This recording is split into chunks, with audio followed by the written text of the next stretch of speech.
네, 안녕하십니까. 논준모연구소의 김성환 소장입니다. 제가 이 욕심을 버리자, 연구의 분리를 위해서 뭐 연구자의 논점이 분산되니까 뭐 그런 주제로 동영상을 올렸었죠. 바로 그 동영상이 요겁니다. 욕심을 버리자. 욕심을 버려야 논점이 보인다. 자, 요 동영상을 올렸는데 댓글이 달렸어요. 그래서 지금 학위 논문 중인데 지도 교수님이 자꾸 범위를 넓힌다 이거죠. 그래서 미쳐버리겠다 이거예요.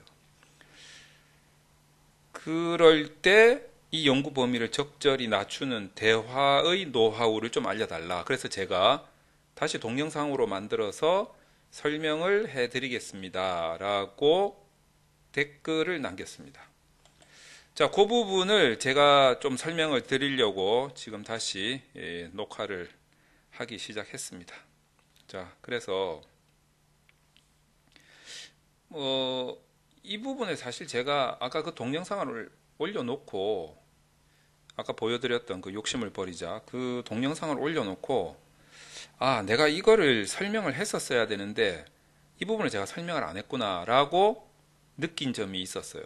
때마침 그 댓글이 올라온 거예요. 그래서 제가 그 부분도 설명을 하는 겸 해서 겸사겸사 좀 말씀을 드리려고 합니다. 어떤 거냐면 이 동영상을 보시기 전에 그 욕심을 버리자 연구의 분리 그 동영상을 먼저 보고 오시는 게 좋을 것 같아요. 제가 그 동영상에서 어떻게 설명을 했냐면 이제 요것과 관련돼 가지고 선행연구 조사를 하다 보니 얘도 관련이 돼 있단 말이에요. 하다 보니 얘도 관련이 돼 있어. 또 하다 보니까 얘도 관련이 되어 있는데 얘가 또 얘하고 또 관련이 돼 있네. 뭐 요런 얘도 관련이 돼 있고. 그죠? 선행연구 조사 하다 보면 사실 뭐 끝도 한도 없어요. 얘하고 또 연관이 돼 있고. 또 얘하고 연관이 되어 있는데 얘하고 또 연관이 되어 있고 얘하고 연관이 되어 있고 또 얘하고 연관이 되어 있고 또 얘하고도 연관이 되어 있고 뭐 이런 식으로 저도 이제 선행연구조사를 실제로 제가 그림을 이렇게 그리면서 선행연구조사도 많이 했었어요. 그렇게 해서 관련된 선행연구조사 내용들을 하나의 그림처럼 막 그려놓고 한꺼번에 연구 모형을 최대 12개까지 짜본 적도 있었습니다. 쉽게 말하면 한 큐에 12개 논문에 다 써버리는 거지 그냥. 실제로 그렇게 뭐 했었던 적도 있어요. 자, 그럼 이제 여기서 하나 생각해 봐야 될 문제가 어떤 거냐면 이게 여러분들 잘 생각하셔야 될 게 이제 연구의 범위를 어차피 모든 걸 다 할 수가 없으니까 어차피 한계는 있으니까 요번에 논문을 요것과 관련된 연구 범위를 설정을 해서 이제 이 연구를 하는 거죠. 이 연구를 할 때 우리가 주의해야 될 점이 있어요. 요때 주의해야 될 점. 주의해야 할 점이 있어요. 자, 그리고 그 다음에 다음 이제 나머지 못 본 것들은 연구의 한계로 돌리고 후속 연구 과제로 처리를 하겠다라고 이제 결론에서 쓰는 거죠. 그리고 나서 이제 다른 연구에서 요렇게 관련된 연구를 하는 거죠. 요렇게 또. 그래서 이제 요렇게 또 범위를 잡고 연구를 합니다. 그럼 이제 요때 또 주의해야 될 점이 생기는 거죠. 요때 또 주의해야 할 점. 그거를 제가 먼저 본 동영상에서 설명을 안 드린 거예요. 그냥 다짜고짜 그냥 이렇게 범위를 설정해 가지고 하면 된다 이 문제가 아니에요. 그래서 이제 이 주의해야 될 점이 사실상 그 우리가 아까 댓글 다신 분처럼 지도 교수님이 여기에 범위에 한정하지 말고 조금 더 넓히자 라고 말씀을 하셨을 때 우리가 어떻게 대응을 해야 되느냐 이거죠. 교수님은 범위를 넓히자. 자, 이런 말씀을 하실 때 우리가 어떻게 이 말씀에 대응을 해야 되느냐. 자, 요게 딱 걸려 있어요. 그래서 첫 번째가 바로 이 점이에요. 우리가 주의해야 될 점이죠. 주의해야 될 점. 자, 그래서 첫 번째가 이 주의해야 될 점이고, 두 번째가 어떤 거냐면, 자, 이런 식으로 만약에 모형을 계속 만든다고 생각해 봅시다. 자, 그래서, 그 다음에는 이제, 요렇게도 한번 해보는 거죠. 요렇게도 한번 해보는 거예요. 자, 그 다음에는 뭐 예컨대 이럴 수도 있는 거지. 모형을 요렇게 짜가지고 해볼 수도 있는 거예요. 그렇게 하다가 마지막에 어떻게 하냐면 좀 큰 모형을 하나 짜는 거지. 요렇게 들어가는 모형을 하나 짜는 거예요. 어떻게 보면 종합체 같은 느낌으로. 자, 요렇게 계속 모형을 연관된 것끼리 한계와 후속 연구 과제를 이용해 가지고 내가 연구를 계속 만들어가는 거, 비슷한 것끼리 계속 만들어가는 거, 이게 자기 표절인가? 이 문제가 있어요. 자기 표절인가?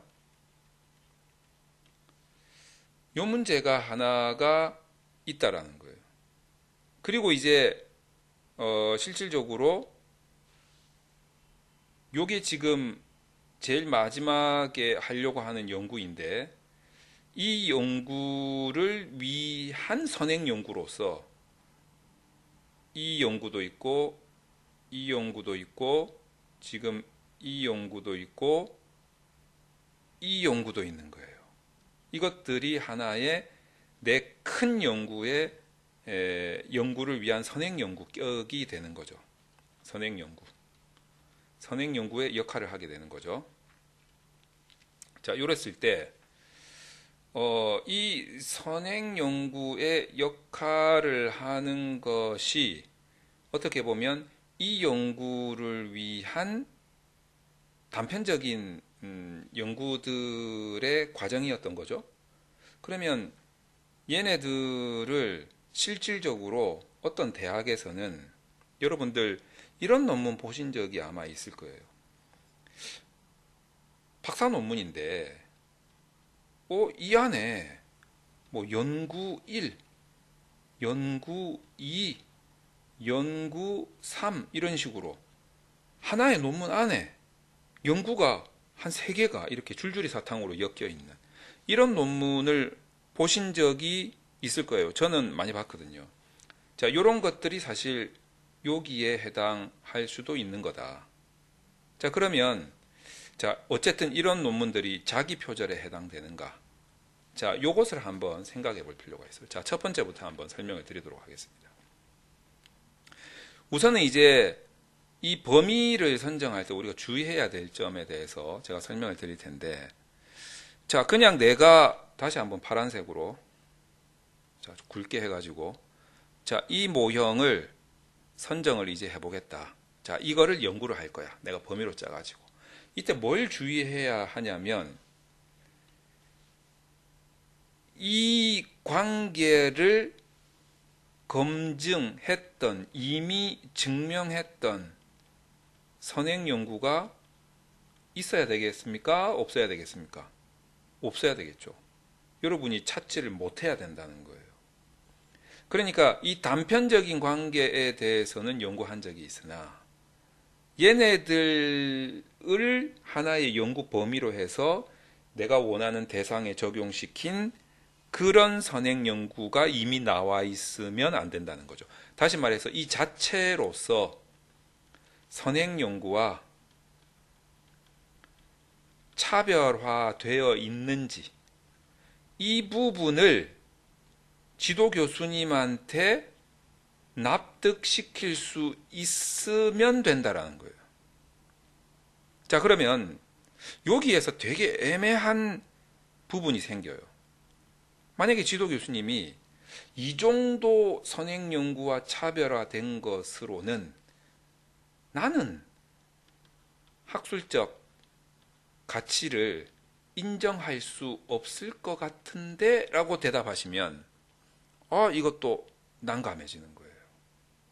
사실상 선행 연구와 차별화가 되어 있다 하더라도 내가 학술적 가치로 인정하기는 조금 어려울 것 같은데 라고 하면 왜 이게 학술적 가치로 인정되지 못합니까? 라고 되들기도 애매하다는 거예요. 그러니까 이 학술적 가치를 인정하는 기준이 주관적이기 때문에 그렇다는 거죠. 이게 왜 그러냐면 우리가 이제 여러분 이런 말 들어보셨는지 모르겠어요. 저도 뭐 많이 들어본 이야기이기도 하고 또 뭐 일부 대학에서는 이렇게 이야기를 많이 교수님들이 하시죠. 뭐 논문의 5대 요소, 뭐 논문의 3대 요소, 뭐 이런 식으로 이야기를 하면서 무슨 이야기를 하냐면 그 요소 안에 창의력도 들어간다는 거예요. 그러니까 연구자의 어떤 아이디어, 얘도 되게 중요하다라고 본다 이거죠. 그런데 이 창의력이나 아이디어가 중요하지 않다라고 참 말하기도 애매한 것이 있으면 좋으니까. 학술적 가치, 선행 연구와 차별화된 부분도 있지만 뭔가 창의적이고 뭔가 연구자만의 아이디어가 있으면 좋지. 뭐 나쁠 건 없잖아요. 하지만 이 창의력과 아이디어에 대한 근거 제시는 어떻게 할 건데? 이 자체가 되게 주관적인데. 기분 좋으면 인정해 줄 수도 있고, 기분 나쁘면은 거부할 수도 있는 상당히 애매한 기준을 가지고 있다라는 거예요. 그러니까 예를 들어 가지고, 자, 범위를 여기가 아니라 여기까지 해야 창의적이고 조금 재미있으면서 아이디어적이다. 아니다. 여기까지 해야지 약간 창의적이고 아이디어적이고 선행 연구와 차별화된 것이 더 학술적 가치를 인정받을 수 있겠다. 이거는 어떻게 보면 그냥 판단하기 나름이지 않습니까? 그래서 지도 교수님이 만약에 그렇게 이 학술적 가치 인정과 관련된 부분으로 애매한 기준을 가지고 계속 연구 범위를 넓혀간다면 사실 대응하기가 좀 쉽지가 않아요. 뭐 그럴 때는 교수님 이미 이 자체로도 이미 선행 연구와 차별화가 되어 있고 이 점에서 학술적 가치를 인정받을 수도 있지 않겠습니까? 라고 이제 굉장히 잘 설득을 하는 수밖에 없는데 이게 먹히냐 안 먹히냐는 솔직히 지도 교수님 마음에 달려 있는 거죠. 그래서 일부 교수님들은 이런 부분을 조금만 악용을 해도 학생들이 상당히 애를 먹게 된다. 저는 이렇게 생각을 합니다. 그래서 정말 어느 정도 부분에서 선행 연구와 차별화가 되는지를 가지고 연구 범위를 짜야 되는데 이를 통해서 내가 학술적 가치를 인정을 받을 수 있을 것인가에 대한 부분에서 여러분이 정말 표현을 잘해야 된다. 저는 이렇게 생각을 하는 거죠. 여러분들 논문 지도를 받으러 갈 때나 예비 심사를 하거나 본 심사를 하거나 발표를 할 때 여러분들은 PPT 예쁘게 적는 거에만 신경을 쓰시죠? 그런데 여러분들이 아무리 PPT를 예쁘고 멋있게 잘 만든다 한들 정작 심사를 보시는 분들은 PPT의 아름다움에 감동받지는 않아요. 예를 들어서 15분 동안 발표를 해보시오 라고 이야기를 해도 학생이 한 5분 안에 정말 논리적으로 정말 이해하기 쉽게 집중할 수 있는 딱 그 시간대 그게 제가 생각하기에는 한 4, 5분밖에는 집중 못하는 것 같아요. 15분을 발표를 하라 한다 해도 정말 집중할 수 있는 한 4, 5분 내에 가장 중요한 맥락을 논리적으로 정확하게 설명을 하는 것이 중요하다. 그래서 표현을 잘해야 된다 이거죠. 그 다음에 PPT는 그냥 보조적인 자료일 뿐이에요. 그래서 여러분들이 지도를 받을 때도 요 정도 범위에서 이 선행 연구된 자료들을 이론적 근거로 했을 때 이런 연구의 범위로 연구 대상에 적용을 시켜서 조사를 해보면 이런 점에서 선행연구와 차별화가 되고 이 연구를 통해서 학술적 가치를 인정받을 수 있지 않겠습니까? 라고 잘 설명해 드리는 수밖에 없다라는 거예요. 그럼에도 불구하고 교수님 만약에 야 나는 요거 포함시켜야 되겠는데 요것도 포함시켜야 되겠는데 뭐 이런 식으로 계속 갈 때마다 나는 계속 선행연구와 차별화와 학술적 가치를 주장하고 있음에도 불구하고 교수님이 계속 하나씩 하나씩 넓혀가는 거는 그냥 저는 그거는 그냥 교수님이 그냥 여러분을 놀리는 거라고 생각이 들어요. 그 이제 뭐 전문 용어로 이렇게 표현하죠. 내자로 똥개 훈련이라고. 그럼 똥개 훈련 시키는 거지 뭐 그게 뭐예요?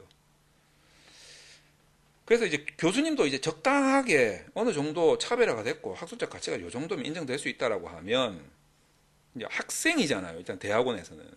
그러니까 어느 정도 인정할 수 있으면 이제 그 정도에서 하라라고 진행을 시켜줘야 학생도 논문을 계속 진행을 할 거 아닙니까? 그 애매한 기준을 가지고 자꾸 막 왔다리 갔다리 하게 만들면 피곤한 거죠. 어쨌든 저는 그렇게 생각합니다. 자, 그 다음에 이제 또 하나의 문제가 이제 자기 표절인가 이제 요 부분인데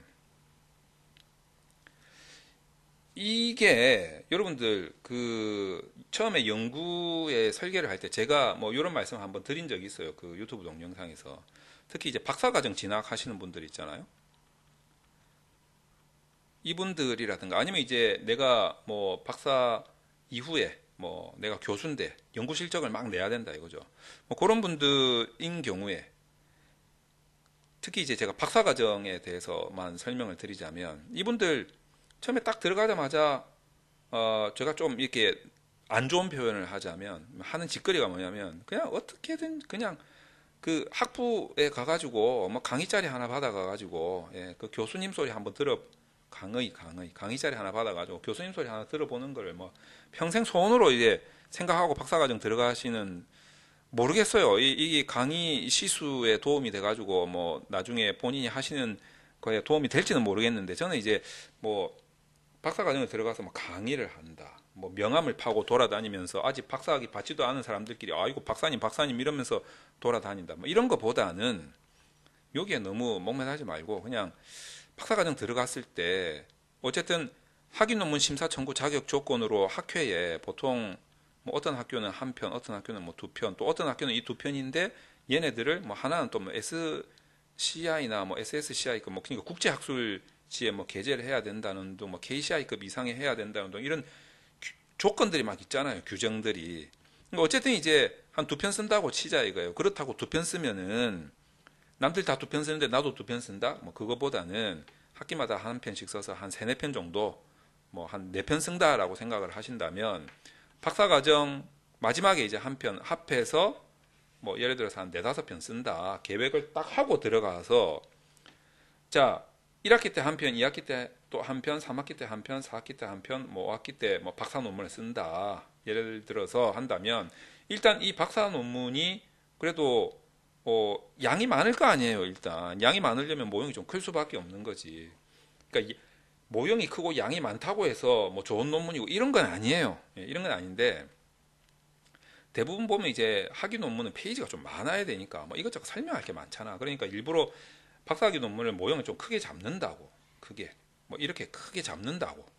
그러면 이 모형의 선행 연구가 되는 것을 하나, 둘, 셋, 넷 이렇게 만드는 거죠. 그러니까 이 모형의 선행 연구는 얘가 되고 이 모형의 선행 연구는 뭐 얘가 되고 또는 얘 두 개가 합쳐져서 이 모형이 되고 이 모형의 선행 연구는 뭐 얘와 얘가 합쳐져서 이 모형의 선행 연구가 되고 이 모형의 선행 연구는 얘네들이 합쳐져서 선행 연구로 되고 이거는 저는 표절이라고 생각 안 해요. 왜냐하면 일단 모형 자체가 다르고 물론 이제 모형 자체가 다른 게 각각 선행 연구와 차별화가 되어 있어야 되고 그로 인해서 학술적 가치를 인정받을 수 있어야 된다라는 전제 조건은 있어요. 근데 이게 자기 표절에 해당되는 게 아니라 오히려 연구의 통일성과 연속성이 있다라고 저는 생각을 합니다. 연속성. 그러니까 보통 정말 연구를 많이 하시는 분들은 내가 앞으로 한 3년 동안에 해야 될 연구를 대충 예상하면서 그 연구를 위해서 계속 선행 연구를 쌓아가는 그런 연속선상에서 연구를 많이 하신단 말이에요. 근데 그 정도 내가 한 2년치, 3년치를 연구를 애초에 박사과정을 들어가면서 기획을 하고 들어가면 저는 교수님들이 이거는 뭐 상 줘야 되지 않을까 저는 이렇게 생각해요. 이 뭐 학생인데 상 줘야지 이거는. 나도 못하는 일 아니에요. 연구의 연속성을 가지고 한 2년, 3년치를 계속 이렇게 연구를 해 나간다는 것이. 그러면 여러분들 소위 그 학교에서 많이 적용하고 있는 그 들어보셨어요? 그 뭡니까? 그 숙려기간이라고 있잖아요. 숙려기간. 여러분 들어보셨습니까? 숙려기간. 그러니까 뭐 읽지 않았다 이 소리지. 예, 그래서 원래 이제 뭐 예를 들어서 5학기 또는 이제 6학기에 논문 심사를 받아야 되는데 본심사를 받아야 되는데 아직 숙려가 안 됐다 이거지. 아직 읽지 않았다 이거지. 그래서 1호부터 뭐 1년. 이 뭡니까? 보통 이제 요때 본심사를 받으려면 보통 한 3학기에서 4학기 정도부터 한 1년 정도 준비를 했다. 준비 기간이 1년 정도 됐다라고 보지 않습니까? 근데 이제 숙려 기간 1년을 둔다는 것은 뭡니까? 적어도 한 2년 정도는 연구를 해야 익었다라고 보고 요때 이제 뭐 통과를 시킬지 말지 결정을 제대로 하겠다. 뭐 이런 게 이제 숙려 기간 아니겠어요? 근데 여러분이 1학기 때부터 만약에 준비를 한다고 해보세요. 벌써 이 기간이 2년이잖아. 그럼 여러분들이 숙려 기간이 뭐가 필요 있겠어요? 여러분들이 계속 요때부터 연구를 해 나간 게 인정을 받는다면. 그래서 들어가자마자 연구를 하시라는 거예요. 박사 과정은. 이 숙려 기간 때문이더라도 뭐 요새는 이제 없는 학교들이 많지만 누가 봐도 한 2년 정도 연속성 있게 계속 같은 주제에 대해서 연구를 하고 있다라는 게 학교에 계속 등재를 시키면 아무래도 교신 저자가 이제 교수님으로 계속 잡히다 보면 이거는 드러나게 돼 있어요. 드러나게 돼 있어. 그래서 여러분들이 이 연구의 범위를 설정을 한다라는 문제가 얼마나 중요한 문제인지를 여러분들이 아셔야 됩니다. 자, 그 부분을 제가 설명을 못하고 있었는데 마침 그 댓글이 올라와서 그거를 한꺼번에 설명을 드리고자 이제 동영상을 찍게 됐습니다.